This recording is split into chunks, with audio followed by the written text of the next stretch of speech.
ઉદયપુરથી સમાચાર સામે આવી રહ્યા છે। છોટાઉદેપુરના સટુન ખાતે દોરા ધાગા કરતા ભુવાનો પર્દાફાશ કરતું વિજ્ઞાન જાથા સંસ્થા। પાવી જેતપુર તાલુકાના સટુન ખાતે છેલ્લા 20 વર્ષથી દોરા ધાગા માલિશ કરતો હોવાનું ભુવાએ જણાવ્યું। તો પાસ થવા માટે બોલપેન મંત્રીને આપતો હતો। ભુવો પગના દુખાવા માટે મહિલાઓને માલિશ કરી આપતા હોવાનું કબૂલ્યું। તો સ્ટ્રિંગ ઓપરેશન કરી વિજ્ઞાન જાથા સંસ્થાના ભુવાની કરતૂતો ખુલ્લી પાડી જાહેરમાં માફી મંગાવી। 1000 થી 25,000 સુધીની ફેલાતા દોરા ધાગા કરતા ભુવાનો પર્દાફાશ કરી પોલીસને સોંપ્યો। ઇમરાન મિર્ઝા, છોટાઉદેપુર।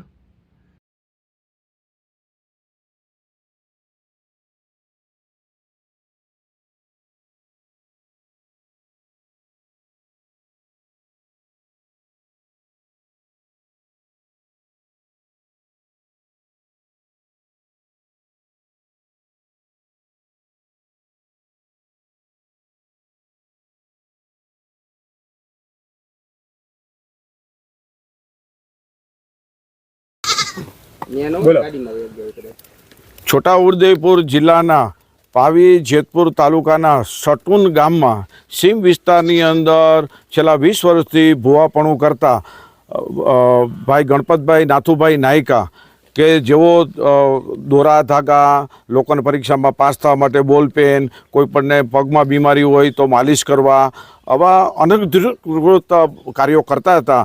અને એની માહિતીના આધારે ખરાઈ કરતા સત્ય નીકળ્યું હતું।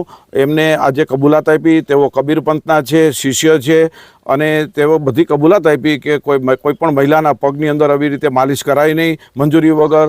આવું બિનઅધિકૃત મેડિકલ સારવારમાં બાધા નાખતા હતા, દોરા આપતા હતા, પરીક્ષામાં પાસ થવાની બોલપેન આપતા હતા। તેઓ રંગે હાથે ઝડપાઈ ગયા છે અને એને કબૂલાત આપી અને માફી માગી અને આજથી કાયમી ધતિંગ લીલા અને કપટ લીલા બંધની જાહેરાત કરી છે। આજે જે સટુન ગામની અંદર સીમની અંદર દોરાદગા ઘણા સમયથી લોકો ત્રાહિમામ હતા અને લોકોને આર્થિક રીતે શોષણ કરતા હતા। 1000 થી 25,000ની ફી વસૂલતા હતા, 5,000 રૂપિયા પ્રસાદીના નામે લેતા હતા। આ બધાય ધતિંગ લીલા વિજ્ઞાન જાથાએ સમાપ્ત કરી છે। કદવાલ પોલીસ સ્ટેશનની મદદથી અને જિલ્લા પોલીસ વડાની મદદથી આજે વિજ્ઞાન જાથાએ 1265મો સફળ પર્દાફાશ કર્યો છે।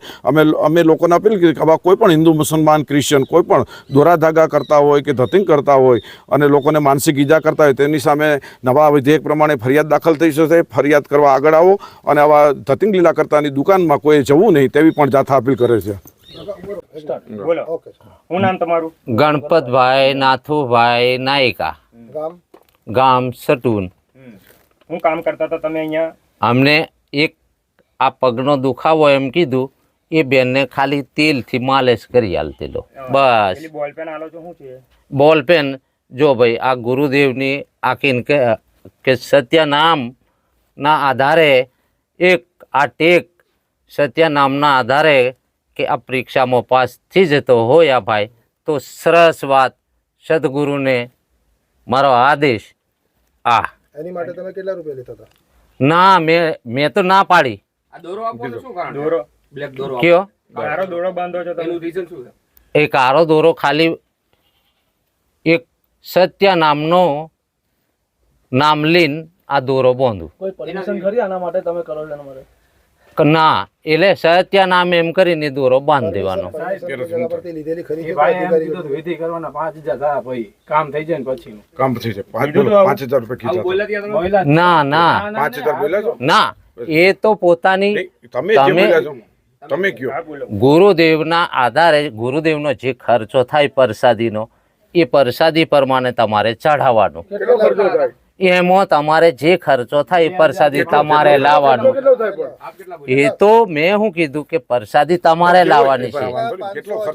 ના, એ તો 1000 નો થાય, 500 નો થાય, એ પ્રસાદી તમારે લાવવાની। પ્રસાદીમાં શું લાવવું પડે? પ્રસાદીમાં એક ખાલી સફરજન લાવવાનું થાય આ કીધું।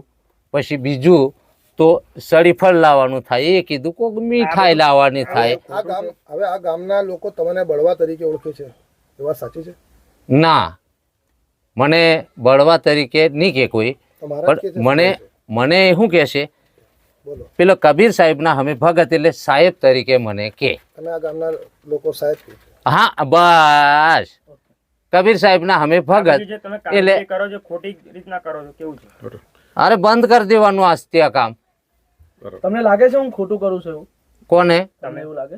મને એ લાગે જ, પણ લોકો છે ને, લોકો દોડીને આવે છે. મેં આ સત્ય મેં કબીર સાહેબનો ભગત મારે ખરેખર ના કરવું જોઈએ. તમારા કબીર સાહેબને આ વસ્તુ કીધી હતી? ના, આ તમે આવી જા, મારા સદગુરુ આવી જા. તમે આવ્યા એટલે મને બંધ કરાવો ને, આ ઘણું ઉત્તમ મને થયું.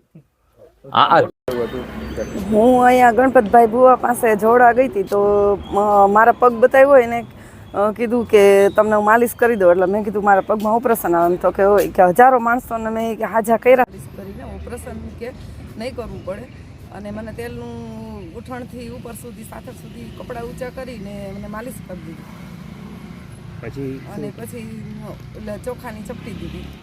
કે તમને બાધાનું કે કંઈ પૈસાની માંગણી કરી? હા, પૈસાનું કીધું એ કે તમને સારું થઈ જાય ને, ઓપરેશન કરવું નહીં પડે, સારું થઈ જાય ને તો પાછા આવજો, એટલે વિધિ કરવી પડશે. 4-5 હજાર રૂપિયા કીધા વિધિમાં, એટલો ખર્ચો આવશે. શું નામ તમારું? મારું નામ ભાની.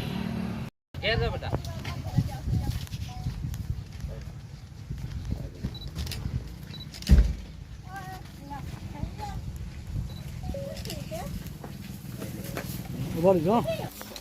પછી હમણાં હાલો ચાલો.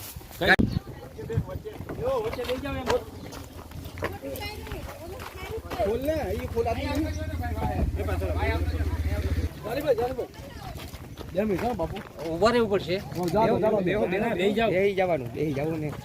હા જો